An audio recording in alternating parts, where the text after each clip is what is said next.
Mes chers compatriotes, merci de vous être mobilisés si nombreux ce soir en Israël. Et je veux remercier ma porte-parole, Valérie Boyer, ainsi que votre député Meyer Habib, dont vous connaissez l'engagement et la détermination pour les Français d'Israël. Mes chers amis, dans 3 jours, la France a rendez-vous avec son histoire. Alors que pointe le spectre des extrêmes d'une part, et de l'autre le risque de l'immobilisme, moi je vous appelle à vous rassembler derrière mon projet, à vous rassembler pour une véritable alternance. D'abord, je voudrais dire à tous nos compatriotes juifs, qu'ils vivent en France, en Israël ou ailleurs, qu'ils ont toute leur place dans la communauté nationale.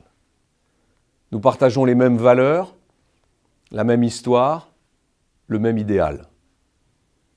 Notre pays doit beaucoup aux Français juifs qui ont toujours assumé avec brillance et courage le rôle qui leur revient dans notre destin national et dans notre aventure républicaine. De Rachy à Romain Gary, de Mendès France à Georges Charpak, de Raymond Aron à Simone Veil. Penseurs, résistants, soldats, artistes, hauts fonctionnaires, politiques, prix Nobel, sportifs, simples citoyens, vous faites partie intégrante de notre patrimoine. Je veux vous dire que je serai toujours d'une inflexibilité totale avec toutes les formes d'antisémitisme. Quant à vous, Français ayant choisi de vivre en Israël, sachez que les liens qui nous unissent, qui vous unissent à la France, sont des liens indestructibles. Vous participez de sa diversité, qui fait toute sa richesse et toute sa grandeur. Israël est et restera une amie, une alliée.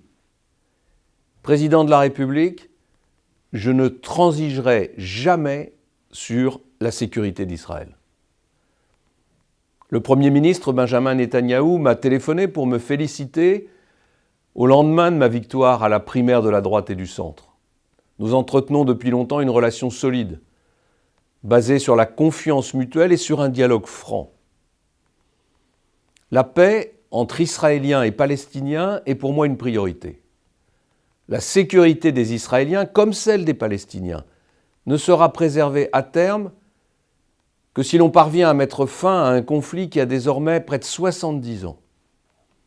Les Palestiniens ont droit à un État, mais ils doivent reconnaître Israël. La paix ne pourra résulter que d'un accord global, négocié directement entre les parties, et qui garantisse la sécurité absolue d'Israël comme les droits légitimes des Palestiniens. Vous pouvez me faire confiance. Je n'hésiterai pas quand il s'agira de défendre nos intérêts et nos valeurs. Je ne tremblerai pas pour garantir notre sécurité et celle de nos alliés. Pour ça, je réorienterai notre politique étrangère, en cherchant à mettre en place des alliances internationales efficaces pour contrer l'essor de l'islamisme, qui est aujourd'hui une menace majeure pour le monde entier, et en luttant de manière impitoyable contre son financement.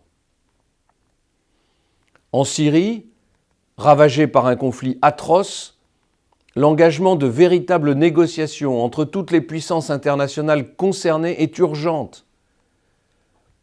Parce que la sécurité passe d'abord par la paix, seule à même de favoriser le retour dans la stabilité au Moyen-Orient. Enfin, je souhaite renouer avec le message universel de la France.